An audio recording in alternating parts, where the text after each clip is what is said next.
Welcome to கான்சை தமிழன் channel. இன்றைக்கி நான் உங்களுக்காக கொண்டு வந்திருக்கிற ரெசிபி என்னென்னு பார்த்தீங்கன்னாக்கா, கொண்டைக்கடலையை வச்சு ஒரு சூப்பராக அடை எப்படி செய்யலாம் அப்படின்றது தான் நான் இன்றைக்கி உங்களோட ஷேர் பண்ணிக்க வந்திருக்கேன். அதுக்கு கொண்டைக்கடலை பார்த்திங்கன்னா ஒரு 6 ஹவர்ஸாக நான் நல்லா ஊற வச்சுக்கிட்டேன். ஊற வச்சுக்கிட்டதுக்கு அப்புறமா இப்போ நம்ம கொண்டைக்கடலையை வேக வச்சிடலாம். நல்லா கொண்டைக்கடலை சாஃப்டாக ஆகணும். அப்போ தான் இந்த டிஷ் செய்ய முடியும். வேக வைக்கும் போது கொஞ்சமாக உப்பு போட்டுக்கோங்க. இப்போ பார்த்தீங்கன்னா கொண்டைக்கடலை நல்லா வெந்துக்கிட்டு இருக்குது பாருங்கள். ஸோ இப்போ திறந்து பார்க்கலாம் எப்படி இருக்குன்னு. இதை நான் நினைக்கிறேன் இந்த கொண்டைக்கடலையை நான் ஒரு 40 மினிட்ஸ் வேக வச்சுருக்கேன். என்கிட்ட ப்ரெஷர் குக்கர் இல்லை. ஸோ நான் நார்மல் அடுப்பில் தான் வேக வச்சேன். ஸோ அதனால் கொஞ்சம் லேட் ஆச்சு. உங்கள்கிட்ட ப்ரெஷர் குக்கர் இருந்தால் ப்ரெஷர் குக்கரை யூஸ் பண்ணுங்கள். இங்கே பாருங்கள் கொண்டைக்கடலை நல்லா வந்துருச்சு. ஸோ அடுத்ததாக இதை நம்ம வடிகட்டி எடுத்து வச்சுக்கலாம். வடிகட்டின அந்த தண்ணி வேஸ்ட் பண்ணாதீங்க. அதை நம்ம அப்புறமா யூஸ் பண்ணணும். இப்போது நம்ம இந்த கொண்டைக்கடலையை நல்லா ஸ்மாஷ் பண்ணி எடுத்துக்கலாம். பிளெண்டர் முடிஞ்ச வரைக்கும் யூஸ் பண்ணாதீங்க. கையிலேயே செய்ய பாருங்கள். ஏன்னா பிளெண்டர் யூஸ் பண்ணிங்கனாக்கா அது கொஞ்சம் மாவு மாரி போயிடும். ஸோ அந்த அந்த அளவுக்கு இல்லாமல் கொஞ்சம் ஒற்றுமை அந்த கச்சா நம்மளுக்கு தெரிகிற மாதிரி நம்ம மசிச்சு எடுத்துக்கலாம். இந்த மாதிரி இருக்கணும் பாருங்கள். ரொம்ப மாவாக்கிடாதீங்க. அடுத்ததாக நம்ம க்ரீன் சில்லி ஆட் பண்ணிக்கலாம். க்ரீன் சில்லியை நான் 3 எடுத்து சின்னதாக வெட்டி வச்சுருக்கேன். அப்புறமா கொஞ்சமாக கருவேப்பிலை, ஒரு வெங்காயம் ஆட் பண்ணிக்கலாம்.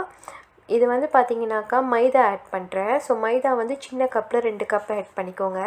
இதெல்லாம் ஆட் பண்ணிவிட்டு நம்ம நல்லா மிக்ஸ் பண்ணி விட்டுக்கலாம்.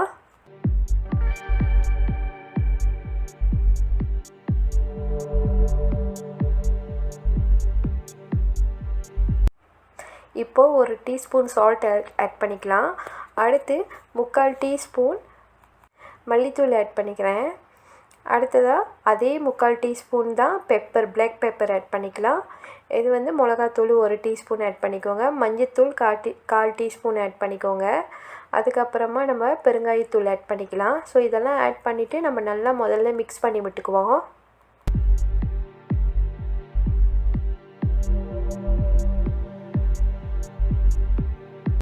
இப்போ பார்த்திங்கன்னா நல்லா மிக்ஸ் பண்ணியாச்சு. அடுத்ததாக நம்ம அந்த வடிகட்டி எடுத்து வச்சுருந்தோம் இல்லையா, அந்த தண்ணி, அந்த கச்சானோட தண்ணி இருக்குது இல்லையா, ஸோ அதை நம்ம இதில் ஆட் பண்ணிக்கலாம். ஆட் பண்ணிவிட்டு மிக்ஸ் பண்ணி விடுங்க.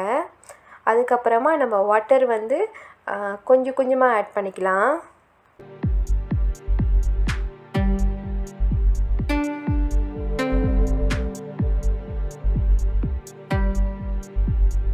மிக்ஸ் பண்ணும்போது உங்கள் கை யூஸ் பண்ணுங்கள். ஸோ அப்போ தான் உங்களுக்கு அந்த திக்னஸ் எப்படி இருக்குது அப்படின்றது உங்களுக்கு நல்லா தெரியும். நீங்கள் ஸ்பெக்டுலா யூஸ் பண்ணிங்கன்னா உங்களுக்கு தெரியாது. ஸோ முடிஞ்ச வரைக்கும் கை யூஸ் பண்ணுங்கள். தண்ணி கொஞ்சம் கொஞ்சமாக ஆட் பண்ணுங்கள். இல்லைனாக்கா நிறைய ஆட் பண்ணிங்கன்னா அது கம் மாரி போயிடும். ஸோ கணக்காக மாவு பிசைஞ்சு எடுத்துக்கங்க.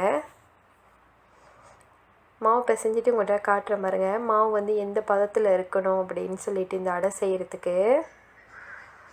இப்போ பார்த்தீங்கன்னாக்கா நான் மாவு நல்லா பிசைஞ்சு எடுத்துட்டேன். ரொம்ப தண்ணியாகவும் இல்லை, ரொம்ப கட்டியாகவும் இல்லை பாருங்கள். ஸோ இப்படி தான் இருக்கணும். இப்போ நம்ம ஒரு பேனை அடுப்பில் வச்சுக்கலாம். அடுப்பில் வச்சுட்டு கொஞ்சமாக பட்டர் விட்டுக்கலாம். இப்போது இந்த பட்டர் நல்லா மெல்ட் ஆனதுக்கப்புறமா நம்ம அடையை அந்த அடை செய்கிறதுக்கு மாவு ரெடி பண்ணி வச்சுருந்தோம் இல்லையா, ஸோ அந்த மாவை இதில் ஆட் பண்ணிக்கலாம். இப்போது இதில் மாவை நம்ம ஆட் பண்ணலாம். நான் 1.5 கரண்டி மாவு இதில் ஆட் பண்ணுறேன் பாருங்கள். கொஞ்சமாக 2வது கரண்டி கொஞ்சமாக தான் ஆட் பண்ணுறேன். ஸோ இதுக்கப்புறமா நம்ம இந்த பேனை க்ளோஸ் பண்ணிடலாம். ஒரு 5 நிமிஷத்துக்கு லோ ஃப்ளேம்லேயே வச்சுருங்க. ஹை ஃப்ளேம் வச்சிடாதீங்க. ஹை ஃப்ளேம் வச்சிங்கன்னா டக்குன்னு தீஞ்சிரும், மாவு வேகாது. இப்போ பார்த்தீங்கன்னா அடை நல்லா வந்துருச்சு பாருங்கள். இதை இன்னொரு சைட்டு நம்ம திருப்பி போட்டு ஒரு 3 நிமிஷம் வேக வச்சாலே போதும். ஏன்னா ஆல்ரெடி அடை நல்லா வந்துருச்சு.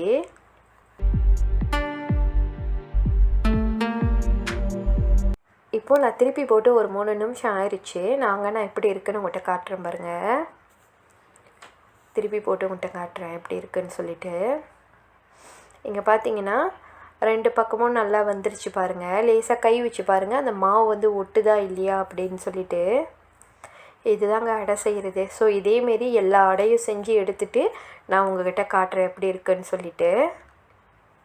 உங்களுக்கு பட்டர் வேணாம் அப்படின்னு நீங்கள் நினச்சிங்கனாக்கா நீங்கள் ஆயில் கூட நீங்கள் யூஸ் பண்ணலாம். சன்ஃப்ளவர் ஆயில் யூஸ் பண்ணலாம், கடலை எண்ணெய் யூஸ் பண்ணலாம். ஸோ கொஞ்சம் ஹெல்த்தியான ஆயில் வேணும் அப்படின்னு சொன்னாக்கா நீங்கள் அந்தமாரி வந்து யூஸ் பண்ணி இந்த அடை வந்து நீங்கள் செய்யலாம். ஸோ ரொம்ப டேஸ்ட்டாக இருக்கும், ரொம்ப ஹெல்த்தியான ஒரு அடையும் கூட.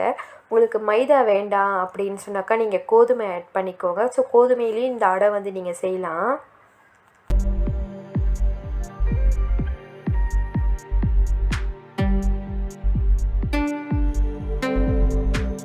இதுதான் வந்து லாஸ்ட் அடை. இதை எடுத்ததுக்கப்புறமா உங்கள்கிட்ட காட்டுறேன் பாருங்கள். இப்போது அடை எல்லாமே ரெடி ஆயிடுச்சு. இங்கே பாருங்கள் அடை சூப்பராக வந்திருக்கு பாருங்கள். அந்த கச்சாலாம் மேலே தெரியுது, அந்த தோல்லாம் பாருங்கள் மேலே தெரியுது. ஸோ அடை வந்து இப்படி தான் இருக்கும்.